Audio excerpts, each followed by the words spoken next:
Hey guys, welcome back to another episode of Switched On. Are you impressed that I remembered what it's called this time?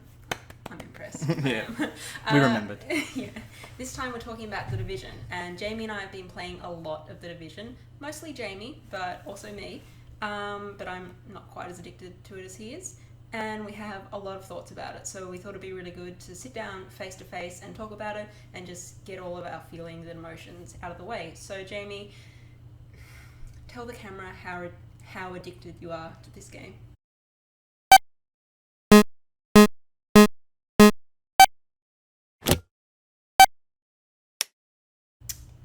I clocked last night at 87 hours across two characters.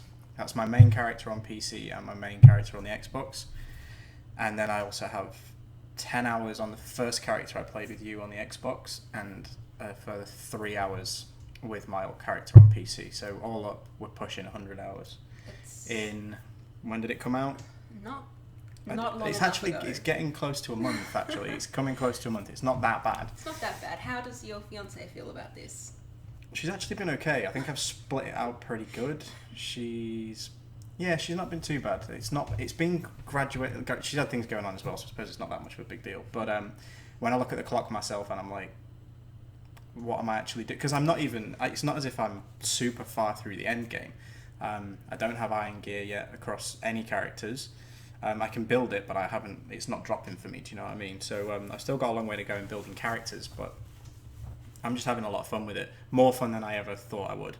Now, reviewing it wise, we reviewed it together, so it's something where we've discussed at length, kind of put together. Like I put a first draft together. You looked over it, added bits that you thought we'd missed out or you want to change. That's something new for us as well. We've not reviewed a game as two people. Yeah, a team effort to review a game, which was quite an interesting way of going about it because we were talking at length, obviously, as we were playing through what we thought was good, what we thought was bad. That'll be going up sometime around the same time as this video. So you'll have a solid review from us and this conversation. So the first thing that we touched on as a point for the review was the overworld design. And I think it's gorgeous, and I think you agree with me. Agreed. It's gorgeous. It's probably, I mean, in my opinion, the thing that the game does best is the overworld. Yeah, I like the... it feels lived in, and with these kind of games, it doesn't often do that. It's like, it's pretty bare bones. The one thing that I don't like, and really don't like, is the tedious time of getting from point A to B before you've unlocked fast travel points, because there was a couple of times when we've been running for 2 minutes. Yeah, it's this huge world, and they put so much detail and like care and attention into it. And that's incredible, except for when it does take you 5 minutes to get from point to point just because it's so big. But I mean, at least you always have something nice to look at when you're running around, so... Yeah, and it's those little things that you do pick up on that make the difference. I don't think it was when we were playing, but I walked up some ladders, and as you come to the top of this ladder and you climb over the top of it, there's just a big sign in front of you that says, "Fuck you." And I was like, that is excellent world design. And as you walk into the apartments, and this is something that you added to the review notes when we were drafting it up, the fact that the drawers and things are open and it looks as if people have tried to flee this city, that's great as well. And Yeah. it plays in nicely to that's where you pick most of your cosmetic items up as well, in like people's cupboards. I really love finding a new apartment that has like drawers open, so I'm like, yes, a scarf or a hat. And that's something that we'll obviously touch on later, because we're both really impressed, especially with the cosmetic side of the gear system. And the streets, though, so that's the inside. The streets and things on the outside, I think that feels... There was a lot of complaints initially, because if you look back to 2013-14 at the E03 trailers, it looked like there was far more debris and there was much more of a explosion of nonsense in the streets. Like, there's just garbage bags piled up, there's crash cars everywhere. I actually think they've held really true to that, even on the console versions. It's not as much as we expected, but as you're walking around the whole closing car doors things, it's an achievement, which is great. I think it's the first achievement I unlocked, and it just made me just want to keep playing. They've gone, love it more. This is something that the fans have all been talking about. Hey, you can close car doors, and you can close car doors. I had a theory initially that I walked past like maybe 6 or 7 car doors and shut them all at once. Well, not at once, but I went and shut 7 doors. And then the person that was walking towards me did that thing where they flash and it's like civilian in need. And then I went further down the street, closed a load more, and again, like the civilian in front was like civilian in need. I was like, is the amount of card doors that I close Ooh. actually attributed to how many cosmetic items I can grab? It wasn't. It just turned out it was a coincidence. But I would like that. I wish that was a thing. It'd be pretty cool. The weather system, day, night, and the snow, the particle effects in that is unreal. Yeah, they're really good, and they're really like natural.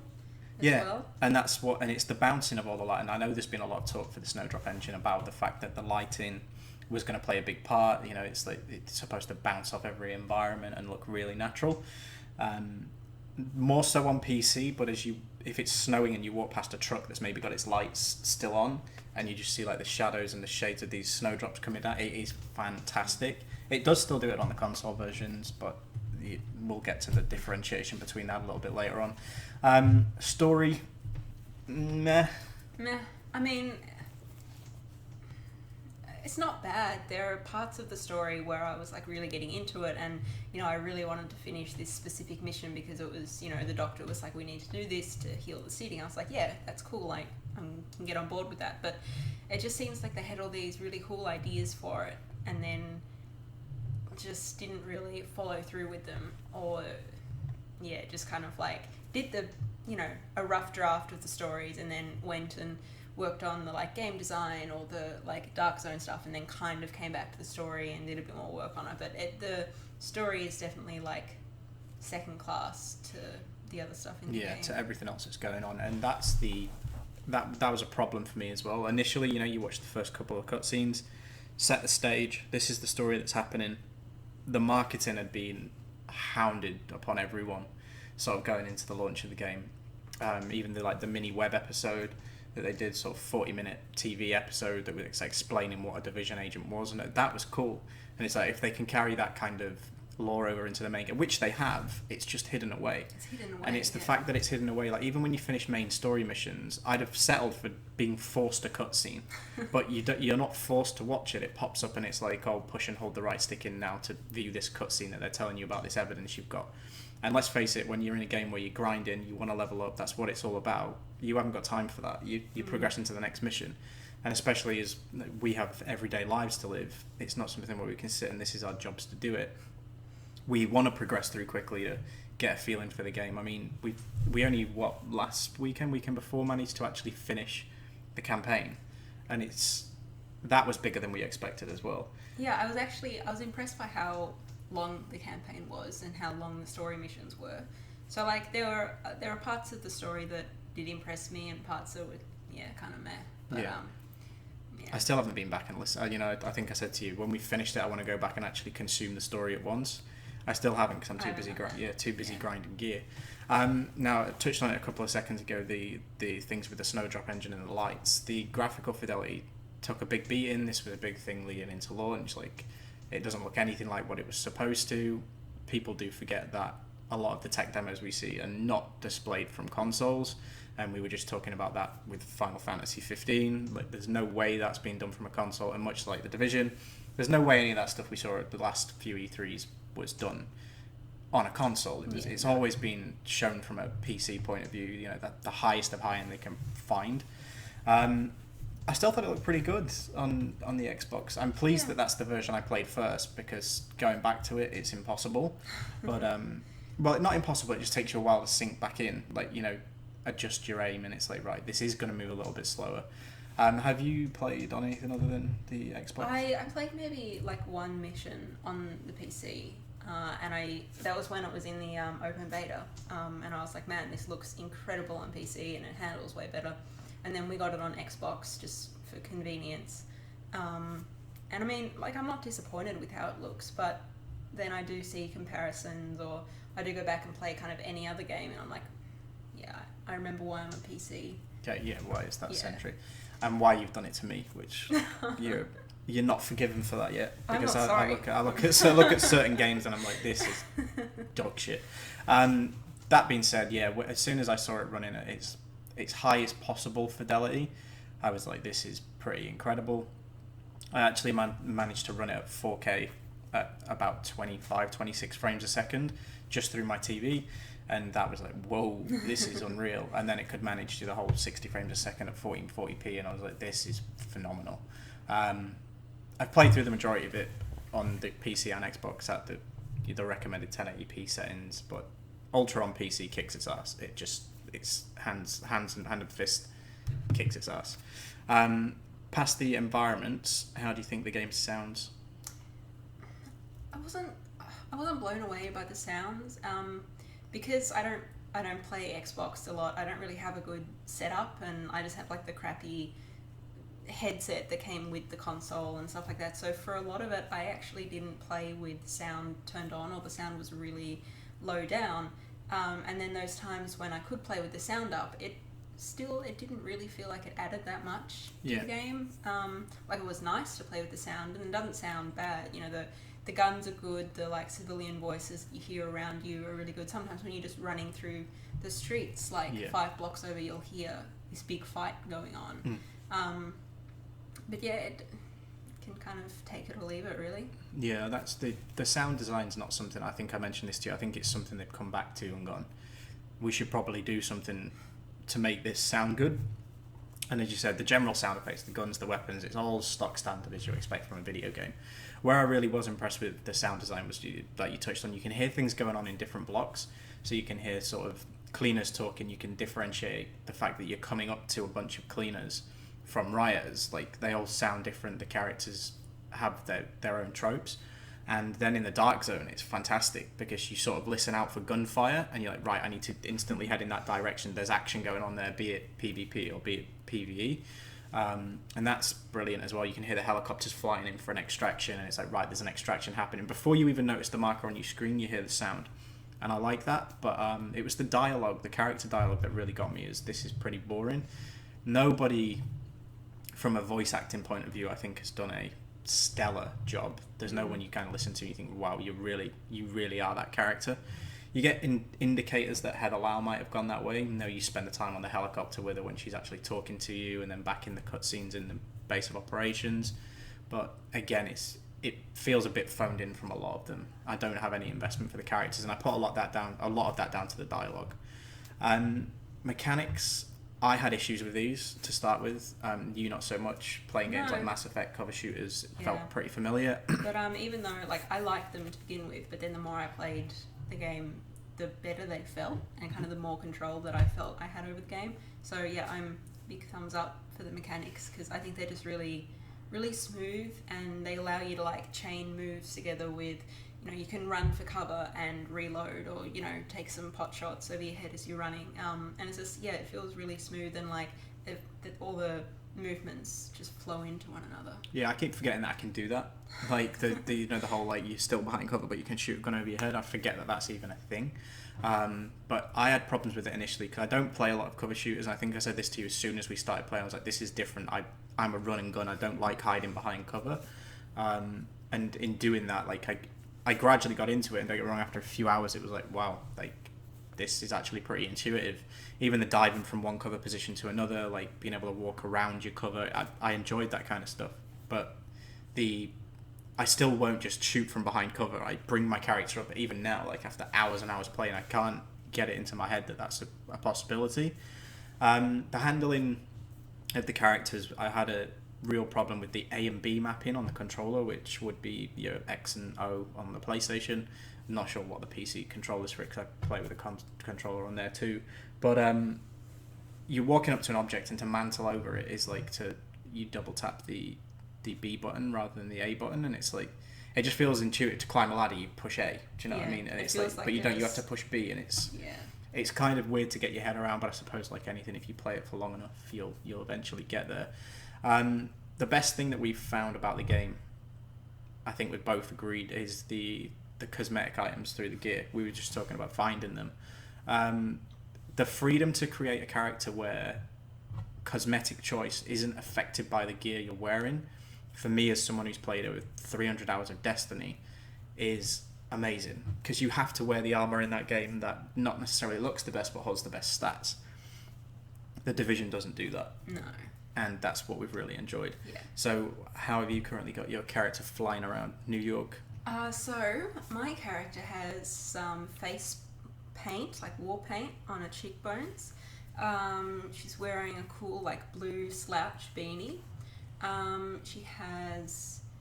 I'm still wearing a lot of the broker clothes you could get from the Uplay Yeah, store, from the Uplay. because that's just so cool. So I still have like suit pants and a like button-up shirt on, but then I'm wearing this cool like white hiking jacket over the top, and it's got like a cool collar and stuff. It looks really cool. And then a scarf. The scarves are my big thing in this game. When I find a new scarf, I get way too excited. I remembered you finding your first scarf. I wanted to find one, so it took me so long. That's something that I was really confused about again, and that was another drop issue. It's like scarves weren't dropping, and then when your first one drops, they drop continuously. Yeah, it's like you had to hit a certain...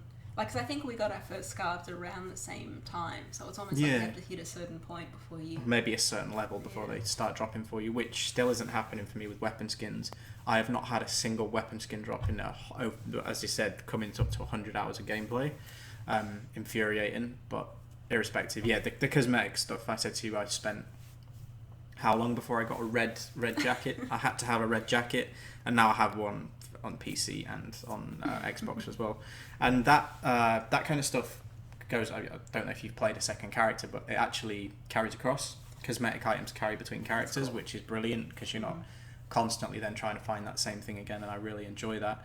But what about the gear from a standpoint of the actual stuff that helps? So things that increase your DPS, the gear that increases your...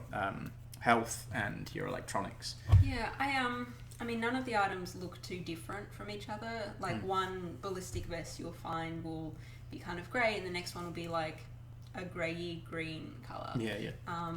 But none of that really matters, because then you have the second cosmetic items. But just in terms of like stats and usefulness, I thought the gear was really cool, because you could have a vest that gave you like higher damage but less health, or even more skill power.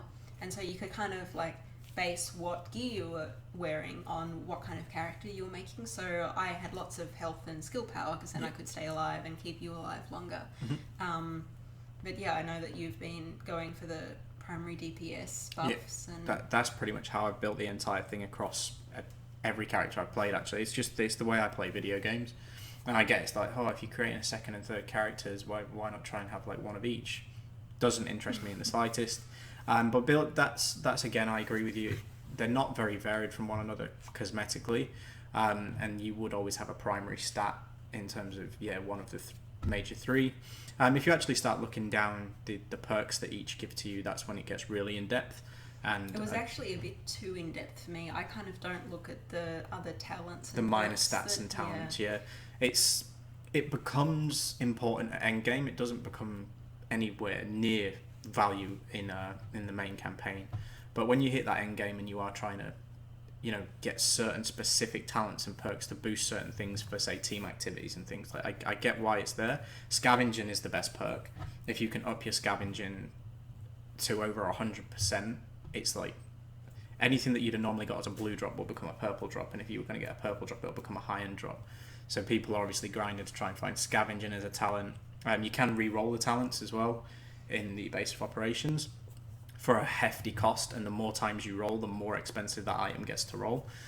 So that's all real RPG like I do like that it has so many like full-on RPG elements, and even though I haven't spent as much time with all of them as they obviously intended me to do, it's still like I really like that you have that freedom to say, this isn't quite what I want, it could be a little bit better.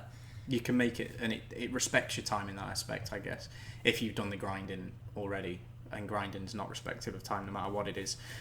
Weapons, they were something that I expected to have more variety of. So there's 5 base weapons. You've got your LMGs, SMGs, assault rifles, shotguns, pistols. Have you noticed anything specific between them, or do they feel quite similar to you? Yeah, I haven't. I never equip an LMG or an assault rifle, just because I find them way harder to handle and control. So I have an SMG, and then a shotgun as my secondary, and then the pistol, which just everyone has as like a backup weapon. So yeah, weapon choice for me was all about what I could do on a controller, but I'm getting better with controllers after playing this game a bit. But still for me, all my choices are based around what's the easiest to shoot at and actually handle. Mine's very much the same. I've been playing with a marksman rifle and a SMG pretty much across everything. I do have a sawn-off shotgun as my sidearm, so I've got that up close, real damage if I need it.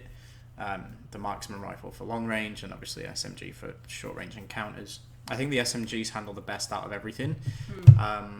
The marksman rifles do as well. Yeah. They do a shit ton of damage if you've got a good one, and that's where we had issues when we were talking about the actual DPS and looking at what damage you're doing, because it'll say that you're doing less damage than the marksman rifle is, but you're actually firing more bullets a second, and it doesn't take that into consideration. So that was a bit of an issue too.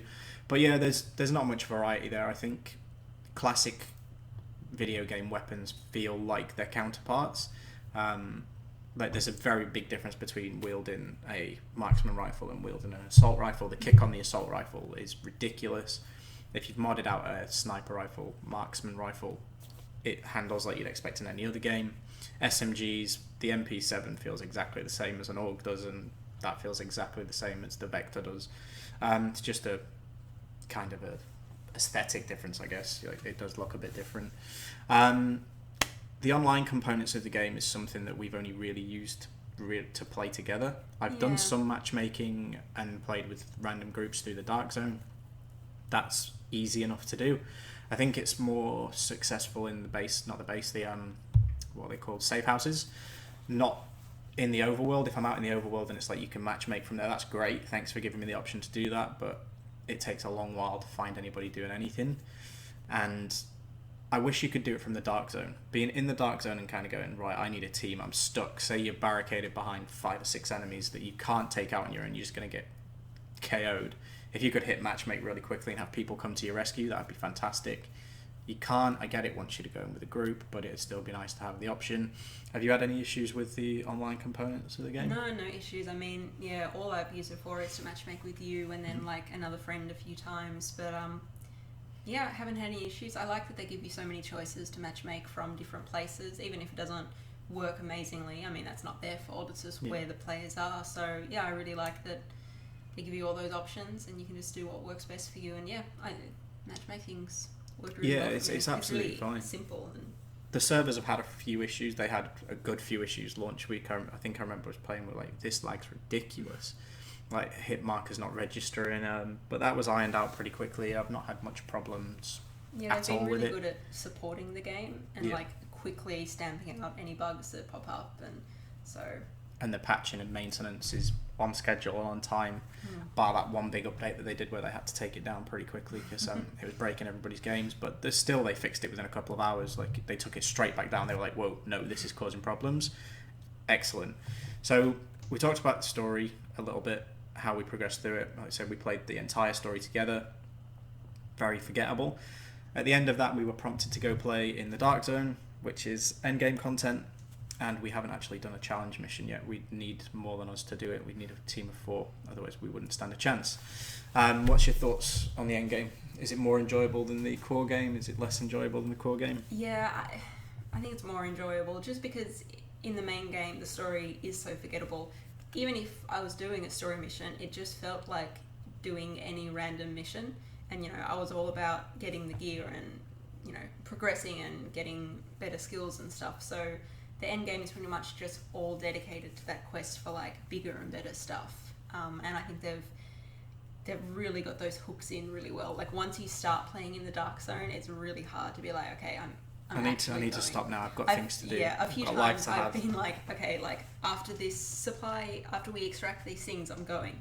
And then like one other interesting thing would happen. I'd be like, oh, I'll go after the next one. That's where the drop thing gets you, and that's the hook. So like you said, that's the thing. It's like, right, we'll extract this, and then I've kind of got to go tonight.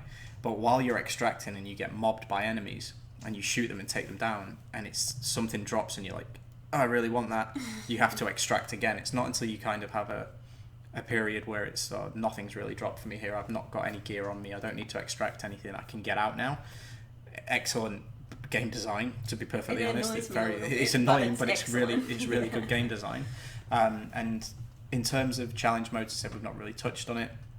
The Dark Zone is fantastic, and it changes immensely once you hit level cap, and people do start going rogue. Because we were saying that when we weren't really ever attacked by anyone I being accidentally rogue. attacked. You accidentally went few rogue, but people. even then we didn't get shot. Like, people can see that you're. I mean, It was an running accident. away, Do you know what I mean? It's like away immediately. it's like, whoa, no, sorry, that was an accident. I Yeah. didn't mean to shoot you. Like, and people have been really good with it. Yeah, they have been. It's Until- really fun just to play with other people. Until they've ground. When the grinding's been done and they're fully kitted out, people are going rogue now, and that's where the game's changing.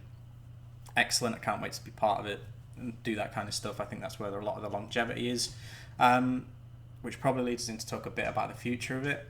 I have held off buying any expansion passes, mainly because I can't decide which platform to do it on.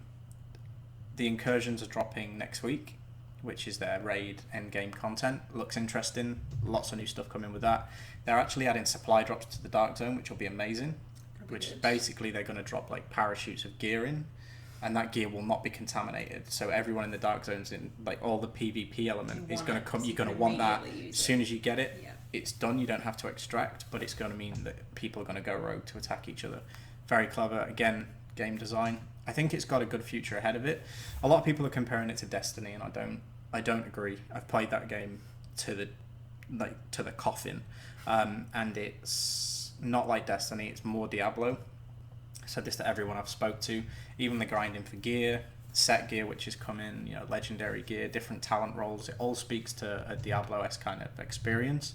Do you think it's got a bright future ahead of it? I think it does. I mean, they're already bringing out so much new content, even without, DLC and expansion passes, and they've been really good at supporting the game and fixing anything and listening to the players. So if they keep doing that, then I think it's going to go for ages and just get better and better. Yeah, It's really exciting. I think they'll use it as a platform. And people were wondering about that when they initially said year one content is this run of the expansion pass for this year. And saying year one content indicates there's going to be a year two, which is interesting. If it's obviously made the money, it's become their biggest selling title. It's actually overtaken Destiny as the highest selling new IP of a video game franchise, which is great news for them, I guess. They've made their money back pretty quick. Final question on the future of it. Is it something that's going to keep you hooked? Do you think you'll keep coming back to play the expansions? Do you think there's enough there? So here's the thing. Right now, when we're talking about it, I'm really excited for it, and I'm like, yeah, I kind of want to play it. But I feel like when I get home, I'm going to be like, I'm not really fussed. But like, if you send me a message late at night, you're like, hey, do you want to play some Division? I'd be like, yes, I definitely do. And then I'd get in there, and I'd love it, and I'd play it all night. But it's weird. Like, I'm really enjoying it. I really respect a lot of things in the game, and it does a lot of things really well. But then it's, for me, like, I know this is different for you, but there's not that, it hasn't got its hooks in me that makes me just want to keep going back to it, like, time and time again. Yeah, and I think, as I was literally saying to you before we started recording, the hooks are on their way out. I think I've hit the point where it's now like I'm a bit fed up of it, but I can still play for hours. Like, it's getting to that point for me now. When I'm in there, time disappears, but it's that sitting down and going, I really, really want to play this, that I've had for the first 3 weeks of the game being out. And that's always going to happen with anything, right? It's not something that you can continually think, I need to do this every day of my life. That being said, I have been logging in every day to make sure I get the skins from the vendor and then logging out even if I'm not playing, which is kind of a problem. But yeah, I think it's got a great future ahead of it as well. In the review that we'll have go up, it's something that I touched on right at the end as being, if they can keep up with what they're saying they're going to do, re-expansions, and keep it fresh for everyone, keep giving us new dungeons, keep giving us new gear, keep adding things to the game, people are going to keep playing. Yeah. Diablo still has a vibrant community. Diablo 3 is one of the most watched games on Twitch. It's one of the most played games in the world. And it's been out for, 3-4 years now? If you can keep people playing those types of games, they're going to keep coming back. So I'm happy to keep playing. I need to decide which platform to buy the expansion pass on. Just buy it on both. No. Thank you very much to Ubisoft for sending us out a copy of The Division on the Xbox. And I think we've pretty much more than paid you back with the versions that we've bought elsewhere. Alana, thank you for joining me Thank you for to having talk me. about The Division. The review will be up either while you're watching this or maybe a little bit after. I've not quite decided yet. But they'll be up sometime together, and that'll pretty much wrap our coverage of the game, I think, bar talking about it in podcasts, etc., which we still need to do. But we'll see you in the next video.